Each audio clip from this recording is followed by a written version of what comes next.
TR vangibath ಪೌಡರಿಂದ ಇವತ್ತು ವಾಂಗಿಬಾತ್ ಮಾಡ್ತಾಯಿದ್ದೀನಿ. ಆ ವಾಂಗಿಬಾತ್ ಮಾಡೋಕ್ಕೆ ಒಂದು 1/4 kg ಬಿಳಿ ಬದನೆಕಾಯಿ ತೊಗೊಂಡಿದ್ದೀನಿ. 1-2 ಈರುಳ್ಳಿ ಅದನ್ನು ಸಣ್ಣ ಕಟ್ ಮಾಡಿ ಇಟ್ಕೊಂಡಿದ್ದೀನಿ. ಜೊತೆಗೆ 1-2 ಟೊಮೆಟೊ, 1-2 ಗೆಡ್ಡೆ ಬೆಳ್ಳುಳ್ಳಿ ಸಣ್ಣದು ಮೀಡಿಯಮ್ ಸೈಜ್ ಇರೋದು ಬೆಳ್ಳುಳ್ಳಿ ತೊಗೊಂಡು ಸಿಪ್ಪೆ ಬಿಡಿಸಿ ಇಟ್ಕೊಂಡಿದ್ದೀನಿ. ಒಗ್ಗರಣೆಗೆ ಎಣ್ಣೆ, ಸಾಸಿವೆ, ಬೆಳ್ಳುಳ್ಳಿ, ಕರಿಬೇವು, ಈರುಳ್ಳಿ ಎಲ್ಲ ಹಾಕಿ ಸ್ವಲ್ಪ ಫ್ರೈ ಆದಮೇಲೆ ಟೊಮೆಟೊ ಹಾಕಿ ಸ್ವಲ್ಪ ಬಾಡಿಸ್ಕೋಬೇಕು. ಟೊಮೆಟೊ ಎಲ್ಲ ಸ್ವಲ್ಪ ಬಾಡಿದ್ಮೇಲೆ ಅದಕ್ಕೆ ಬದನೆಕಾಯಿ ಹಾಕಬೇಕು. ಬದನೆಕಾಯಿ ಸ್ವಲ್ಪ ಬಾಡಬೇಕು ಅಂದರೆ ತುಂಬ ಬೆಂದೋದ್ರೂ ಚೆನ್ನಾಗಿರಲ್ಲ, ರಬ್ಬರ್ ಥರ ಬರುತ್ತಲ್ಲ, ಹಂಗಿದ್ರೆ ವಾಂಗಿಬಾತ್ ಚೆನ್ನಾಗಿ ಬರುತ್ತೆ.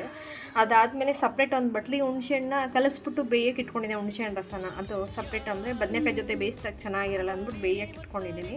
ಅದು ಬದನೆಕಾಯಿ ಬಾಡಾದ್ಮೇಲೆ ಹುಣಸೆಹಣ್ಣು ರಸ ಹಾಕ್ಕೊಂಡು ಉಪ್ಪು, ಬೆಲ್ಲ ಮತ್ತು ಸ್ವಲ್ಪ ಕೊತ್ತಂಬರಿ ಸೊಪ್ಪೆಲ್ಲ ಹಾಕಿ ಮಿಕ್ಸ್ ಮಾಡ್ಕೊಳ್ಳಿ. ಅದಾದಮೇಲೆ ಅದಕ್ಕೆ ವಾಂಗಿಬಾತ್ 1-2 ಪ್ಯಾಕೆಟ್ ತೊಗೊಂಡಿದ್ದೀನಿ, 10 ರೂಪಾಯಿದು. 2 ಪೌಡ್ರನ್ನ ಹಾಕಿ ಮಿಕ್ಸ್ ಮಾಡಿ ಸ್ವಲ್ಪ ಬಾಡಿಸ್ಕೋಬೇಕು. ಅದು ಬದನೆಕಾಯಿದು ಮಸಾಲೆಯಲ್ಲಿ ಎಣ್ಣೆ ಬಿಡ್ಕೋಬೇಕು, ಹಂಗೆ ಮಿಕ್ಸ್ ಮಾಡ್ಕೊಂಡು ಬೇಯಿಸ್ಕೋಬೇಕು.